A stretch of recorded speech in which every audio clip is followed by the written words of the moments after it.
再轮到我主动出击，赌一把，承受不住他时间静止下的再一次进攻。静止将我直接击败，说明这招。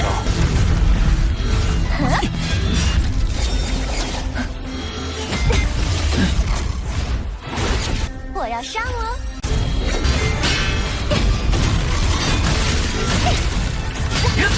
搏一把，四天。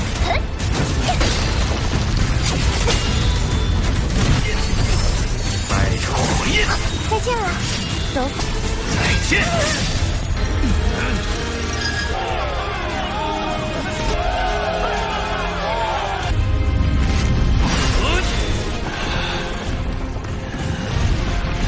Halo kalian semua, selamat datang di channel Donghua Master. Bagaimana kabar kalian semua? Mimin harap kalian semua baik-baik saja. Dan pada video kali ini kita akan melanjutkan alur cerita dari serial Donghua Soulstar episode ke-140.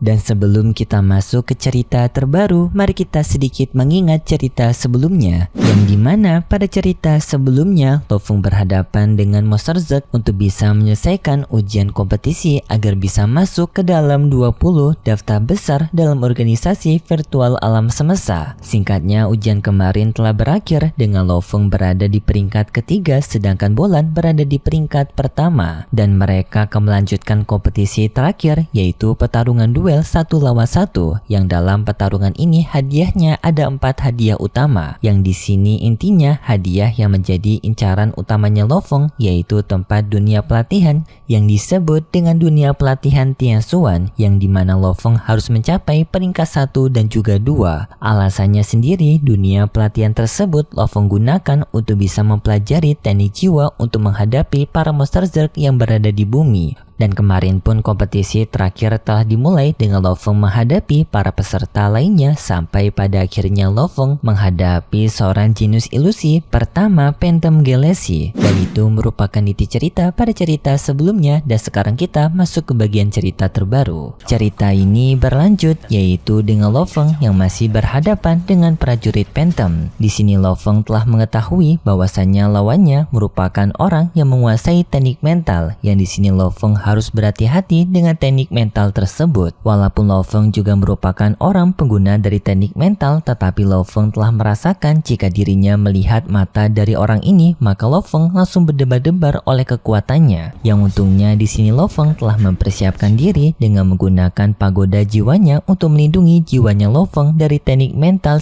si prajurit Phantom Galaxy ini. Setelah itu pun pertarungan di antara mereka berdua dimulai, yang di sini Lofeng langsung maju menyerang si Phantom Galaxy. Tetapi baru saja Lofeng maju menghadapinya, tiba-tiba saja Phantom Galaxy ini memberitahu kepada Lofeng bahwasanya teknik pagoda jiwa milik Lofeng tidak akan mampu untuk bisa melindungi jiwanya dari serangan jiwa yang dimiliki oleh Phantom Galaxy. Yang setelah Lofeng terkena teknik ilusi dari Phantom Galaxy, tiba-tiba saja Lofeng melihat ilusi dari planet bumi yang mendapatkan serangan dari monster Zerg. Ternyata Phantom Galaxy telah mengetahui hal apa yang ditakuti oleh Lofeng mengenai bumi yang akan diserang oleh monster Zerg, dan di sini Phantom Galaxy memanfaatkan hal tersebut untuk memberikan ilusi kepada Lofeng mengenai planet bumi yang diserang oleh para monster Zerg. Apalagi pada pemandangan tersebut keluarganya Lofeng dibuat tewas dalam ilusi dari Phantom Galaxy, membuat Lofeng pun semakin terpengaruh oleh ilusi tersebut. Untungnya Lofeng masih bisa membedakan mana dunia ilusi dan juga dunia asli, yang di sini Lofeng pun tetap mencoba untuk bisa keluar dari teknik ilusi Phantom Galaxy ini. Tetapi karena kekuatan ilusi dari Phantom Galaxy yang sangat kuat, membuat Lofeng kesulitan untuk bisa keluar dari teknik ilusi tersebut. Lofeng mendapatkan serangan dari para monster yang merupakan ilusi dari Phantom Galaxy, tetapi serangan itu seperti nyata membuat Lofeng semakin terpengaruh oleh teknik ilusi tersebut. Orang-orang yang menonton pertarungan ini pun menyadari bahwasanya Lofeng akan dikalahkan oleh Phantom Galaxy, dan mereka merasa sedikit bosan dengan pertarungan ini karena si Phantom Galaxy mudah sekali menang dalam pertarungan duel dengan teknik ilusinya ini. Dianggap sebagai orang yang paling kuat dan tidak bisa keluar dari teknik ilusinya.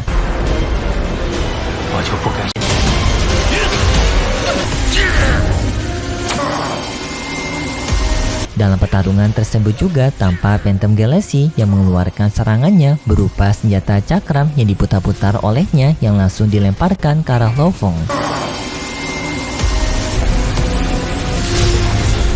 Hal ini pun membuat orang semakin yakin bahwasanya Lo Fong akan kalah dalam pertarungan ini. Sedangkan penetua Luo yang melihat ini berharap kepada Lo Fong dapat memberikan kejutan kepada mereka semua. Dalam pertarungan tersebut, Lo Fong sekarang sedang mencoba untuk memperkuat dirinya sendiri agar bisa keluar dari teknik ilusi ini. Dan Lo Fong juga menganggap bahwasanya teknik ilusi ini hanyalah sekedar ilusi saja, yang dimana jika dirinya bisa keluar dari ilusi ini, maka Lo Fong akan bisa memenangkan pertarungan ini.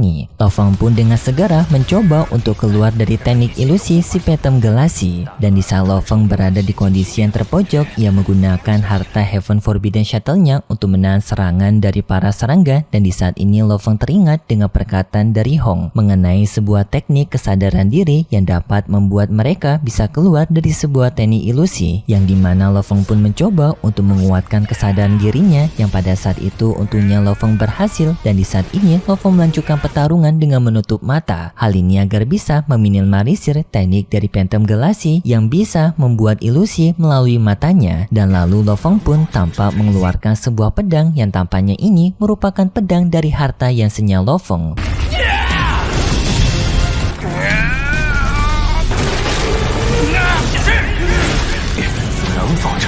Pedang itu pun langsung dilemparkan oleh Lo Fong ke arah dari Phantom Galaxy, dan akhirnya pedang itu bisa mengenai Phantom Galaxy, dan Phantom Galaxy pun kalah dalam pertarungan dengan hanya sekali serangan pedang tersebut dari Lo Fong, membuat Lo Fong pun memenangkan pertarungan ini. Dan kabar ini pun membuat semua orang yang menonton pertarungan mereka sangat bangga kepada Lo Fong, termasuk keluarganya Lo Fong yang sangat senang. Sedangkan Rojun yang melihat pertarungan ini juga tidak sabaran untuk melakukan pertarungan kembali melawan Lo Fong dengan kekuatan Lo Fong yang sekarang. Dan berkat kemenangan ini membuat Lo Fong mendapatkan hadiah berupa 1000 logam campuran. Singkat cerita, pertarungan kembali berlanjut dengan sekarang Lo Fong akan berhadapan melawan AI Chan. Sebelum pertarungan mereka berdua dimulai, AI Chan bertemu dengan Lo Fong untuk berkenalan dengan Lo Fong, dan juga ia mengagumi Lo Fong karena Lo Fong menggunakan senjata unik seperti harta Yansen dan juga teknik bayangan yang dapat membuat bayangan sampai 9 buah. AI Chan mengatakan bahwasanya ia tidak sabaran untuk bertarung melawan Lo Fong. Melihat kepedean dari AI Chan membuat Lo Fong jadi bertanya-tanya sebenarnya teknik apa yang dimiliki oleh AI Chan sampai ia terlihat begitu percaya diri. Singkat cerita, pertarungan Lo Fong melawan AI Chan pun dimulai, yang dalam pertarungan tersebut mereka berdua langsung bertarung dengan kecepatan tinggi saling menyerang satu sama lain. Yang dalam pertarungan tersebut Lo Fong berniat untuk menyerang harta yang senya ke arah dari AI Chan, tetapi sebelum itu tiba-tiba saja pergerakan Lo Fong berhenti dan AI Chan menyerang Lo Fong sampai membuat Lo Fong terpental begitu jauh.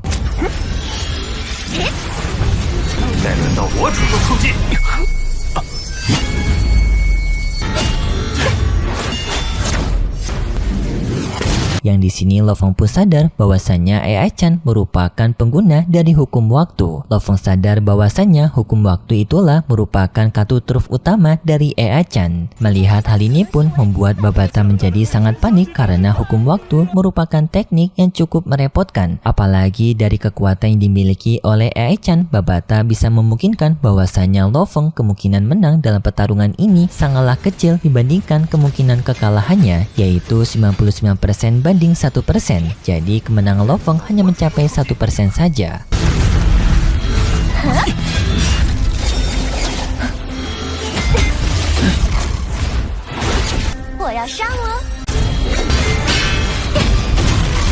Lalu pertarungan pun kembali terjadi antara Lo Fong dan juga AI Chan, tetapi dalam pertarungan ini Lo Fong sadar bahwasanya AI Chan dengan sengaja memperpanjang pertarungan di antara mereka berdua karena Lo Fong sadar AI Chan ini dapat mengalahkan dirinya dengan hanya sekali serangan saja jika menggunakan penghentian waktu kembali. Tetapi AI Chan ini tampaknya sengaja memperpanjang pertarungan mereka berdua untuk kesenangannya sendiri.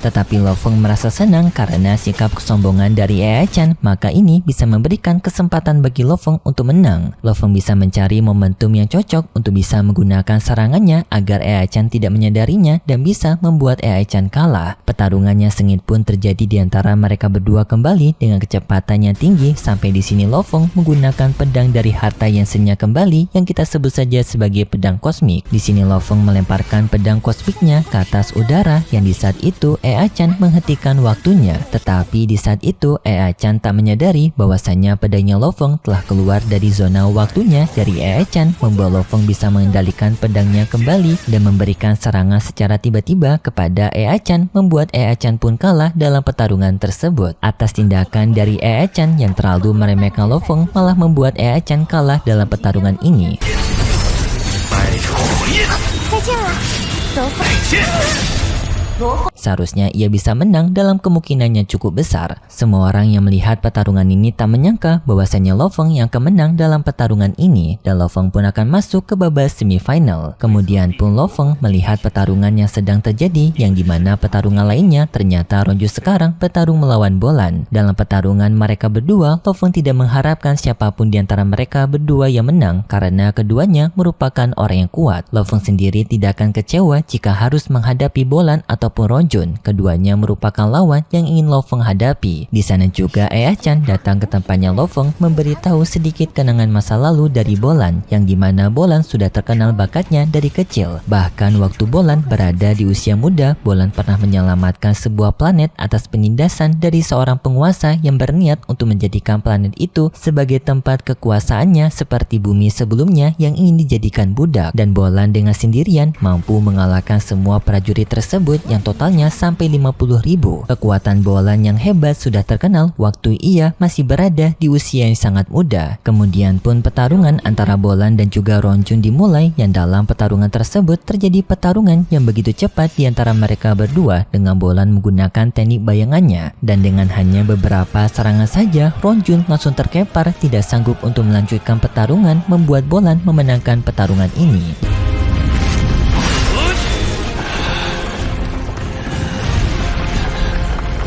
Lo Feng pun tak menyangka kekuatan Bolan akan begitu sangat mendominasi. Ronjun, orang yang dulunya pernah mengalahkan dirinya, dikalahkan oleh Bolan hanya dalam beberapa serangan saja, seakan Ronjun bukan lawan berarti bagi Bolan. Hal ini juga membuat Lo Feng jadi tidak sabaran untuk bisa menghadapi Bolan juga. Setelah memenangkan pertarungan sebelumnya, Bolan pun kembali ke ruangan tunggu dengan ia melewati Lo Feng dengan dinginnya. Lo Feng juga merasakan dominasi dari Bolan. Tidak lama kemudian, Ronjun juga keluar dari arena pertarungan, datang menemui Lo Feng untuk menyerahkan selanjutnya pertarungan melawan Bolan kepada Lo Feng, karena di sini mereka berdua berasal dari Kekaisaran Ganwu. Jadinya di sini perjuangan Lo Feng selanjutnya adalah perjuangan yang dihadapi oleh Rongjun. Tetapi Rongjun tidak terlalu berharap besar kepada Lo Feng. Rongjun hanya berharap kepada Lo Feng dapat bertahan lebih lama dari serangan Bolan daripada dirinya. Lo Feng pun menjawab kalau dirinya akan mengeluarkan semua perjuangannya dengan sangat baik. Pertarungan pun kembali berlanjut, yang dalam pertarungan itu Uka memenangkan pertarungan lainnya dan juga prajurit hitam memenangkan pertarungan lainnya juga. Jadi sekarang sudah adanya 4 peserta yang akan memasuki babak final, yaitu Lo Feng, Bolan, Uka dan juga prajurit hitam. Mereka berempat sama-sama masuk ke babak semifinal. Uka yang melihat keberhasilan dari prajurit hitam aka Long Yun, di sini ia merasa cukup penasaran dengan kekuatan prajurit hitam ini. Dirinya juga tidak sabaran untuk mencoba bertarung melawan prajurit hitam aka Long Yun. Setelah pertarungan selesai, Lo Feng pun beristirahat sambil ia melihat daftar pertarungan selanjutnya, karena dalam pertarungan ini Lo Feng akan berhadapan melawan Bolan cuy. Lo Feng di sini merasa dirinya harus bisa memenangkan pertarungan melawan Bolan karena Lo Feng membutuhkan setidaknya peringkat kedua untuk bisa mencapai area pelatihan Tian Xuan, karena tempat itu untuk melatih kekuatan jiwanya Lo Feng untuk bisa menghadapi para monster Zerg. Jika dirinya kalah tidak bisa mencapai peringkat kedua, maka Lo Feng tidak akan bisa pergi ke area pelatihan Tian Xuan. Singkat cerita, pada keesokan harinya pertarungan kompetisi semifinal pun kembali berlanjut. Dengan di sini semua orang sudah tidak sabaran untuk melihat pertarungan antara Lo Feng melawan Bolan. Pertarungannya sudah menjadi sangat panas karena Lo Lo Feng yang sudah terkenal dengan kehebatannya yang membuat semua orang tak menyangka Lo Feng akan masuk ke babak semifinal. Tetapi sayangnya setelah itu ceritanya bersambung dan berikut sedikit preview yang diperlihatkan untuk cerita selanjutnya. Pada preview episode selanjutnya, kita diperlihatkan dengan Lo Feng bersama dengan Uka dan juga prajurit hitam yang sekarang mereka bertiga sedang bersiap-siap untuk melakukan pertarungan satu sama lain karena nantinya mereka akan bertarung. Sedangkan untuk Bolan tampak ia yang sudah tidak sabaran untuk melakukan pertarungan melawan Lo Feng. Dan lalu pun kita diperlihatkan dengan pertarungan antara Uka melawan prajurit hitam yang dalam pertarungan tersebut mereka berdua bertarung dengan sengit. Dan dalam pertarungan itu juga Babata menyinggung bahwasannya Uka dan juga lawannya merupakan orang yang terlatih dari abad-abad terdahulu dan juga kekuatan mereka didukung oleh genetik mereka yang kuat. Dan setelah itu pun Lo Feng melakukan pertarungan melawan Uka dan pada akhirnya kita diperlihatkan dengan pertarungan puncak final yaitu pertarungan Lo Feng melawan Bolan. Yang dalam pertarungan itu Bolan bisa memberikan pukulan yang telak kepada Lo Feng sambil mengatakan bahwasannya ia sangat tertarik sekali dengan kekuatan Lo Feng. Yang dalam pembicaraan itu juga Bolan meremehkan Lo Feng dengan mengatakan bahwasannya Lo Feng akan segera berakhir di tangannya. Dan lalu pertarungan Lo Feng melawan Bolan kembali terjadi dengan Lo Feng menggunakan harta yang senya memukul pedang kosmik ke arah Bolan dengan kecepatannya tinggi. Dan itu merupakan cerita yang akan kita lihat untuk episode selanjutnya. Jadi bagi kalian yang gak mau ketinggalan cerita terbaru nanti, silahkan subscribe channel Mimin biar nantinya jika Mimin upload videonya bisa langsung kalian tonton. Dan kalau gitu pun sampai jumpa di video selanjutnya nanti. See ya!